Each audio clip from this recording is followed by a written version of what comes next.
Praised be Jesus and Mary. Today's saint, Saint Francis Solano, was a Spaniard born in 1549. He received the name Francis because his mother was having a difficult delivery and invoked the intercession of Saint Francis, and since her prayer was heard, the child was born without any harm to her or to the child. She named him after the saint to whom she prayed, Francis.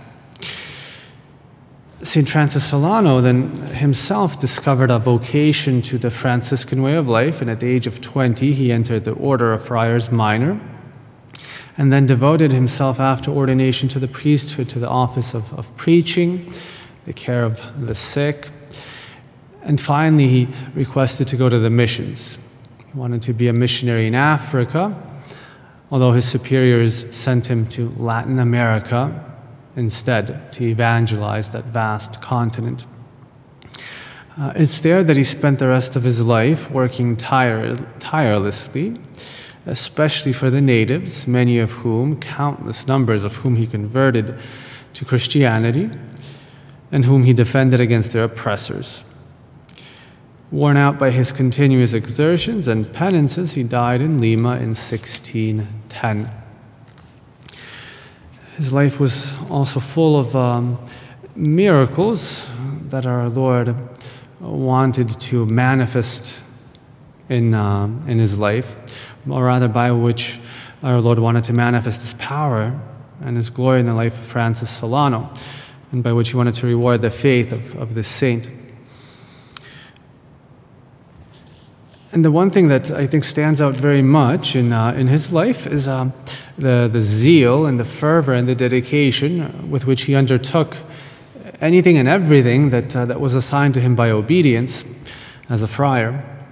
He had this great vision of faith, this great vision of God's providence, which arranges things and all things and everything in the life of each and every one of his children so as to lead them to the goal that God sets for them, that final goal which is salvation and sanctification and the possession and the vision of God for all eternity. Because St. Francis Solano had this vision, he was able to undertake, again, anything and everything that was assigned to him as a friar with joy and peace and confidence that would lead him to his goal, that it was not an obstacle in his pursuit of holiness, but rather a path, an aid, a help, whether it was dedicating himself to preaching as a young priest, or whether it was dedicating himself to suffering for a while when while serving the sick, he himself became sick and could do nothing but suffer in bed. Whether it was missionary work, not in Africa as he had hoped, but in Latin America. So all these things he was able to embrace with the vision of faith that though maybe they weren't according to his plan, they were certainly according to the plan of God. In a certain sense, we can say St. Francis Solano had no expectations other than that of being led by God safely to his destination.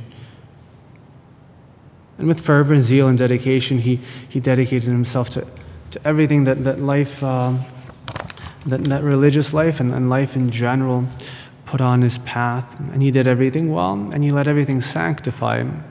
And he let everything became for him a source of holiness and a path to holiness, rather than seeing it as an obstacle. So I think this we can definitely imitate in his life, and if we do it well, if we likewise with fervor and zeal and dedication dedicate ourselves to the little things that make up our daily lives, we too will sanctify our lives, and we will let God's providence show itself in our lives by leading us to himself, to the vision of God for all eternity with all the saints forever. Praised be Jesus and Mary.